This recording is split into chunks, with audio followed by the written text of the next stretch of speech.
नमस्कार मित्रों, आपका हार्दिक स्वागत है हमारे इस वीडियो में। आज हम जानेंगे कि मृत्यु के बाद क्या होता है। यह एक ऐसा प्रश्न है जिसका उत्तर जानने की इच्छा सभी को होती है।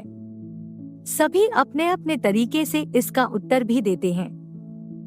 गरुड़ पुराण भी इसी प्रश्न का उत्तर देता है। जहाँ धर्म शुद्ध और सत्य आचरण पर बल देता है, वहीं पाप पुण्य, नैतिकता अनैतिकता, कर्तव्य तथा इनके शुभ फलों पर भी विचार करता है। वह इसे 3 अवस्थाओं में विभक्त कर देता है।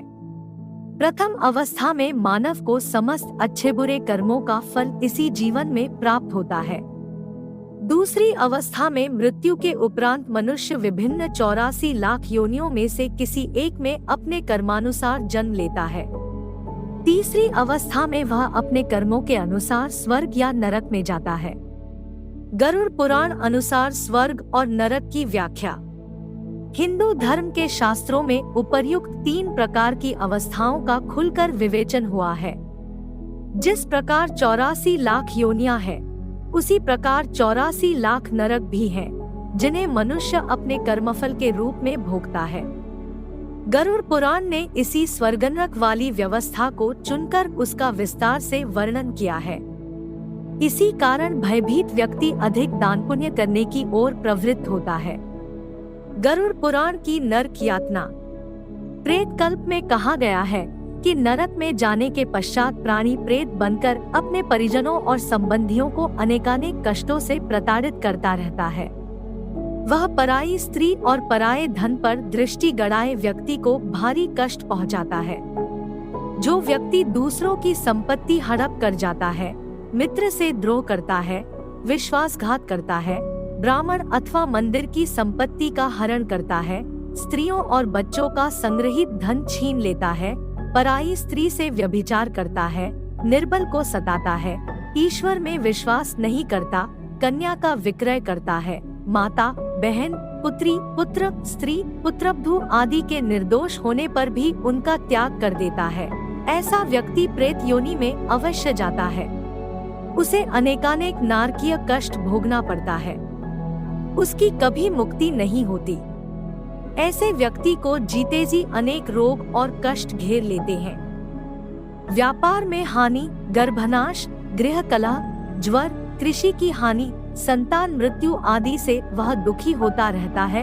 अकाल मृत्यु उसी व्यक्ति की होती है जो धर्म का आचरण और नियमों को पालन नहीं करता तथा जिसके आचार विचार दूषित होते हैं। उसके दुष्कर्म ही उसे काल मृत्यु में धकेल देते हैं। गरुड़ पुराण में प्रेत योनि और नरक में पड़ने से बचने के उपाय भी सुझाए गए हैं। उनमें सर्वाधिक प्रमुख उपाय दान दक्षिणा, पिंडदान तथा श्राद्ध कर्म आदि बताए गए हैं। सर्वाधिक प्रसिद्ध प्रेत कल्प के अतिरिक्त इस पुराण में आत्मज्ञान के महत्व का भी प्रतिपादन किया गया है।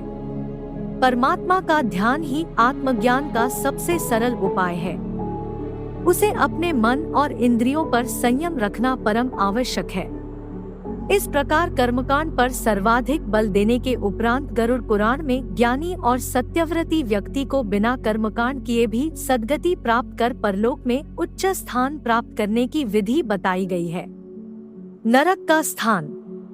महाभारत में राजा परीक्षित इस संबंध में शुकदेव जी से प्रश्न पूछते हैं तो वे कहते हैं कि राजन, ये नरक त्रिलोक के भीतर ही है तथा दक्षिण की ओर पृथ्वी से नीचे जल के ऊपर स्थित है।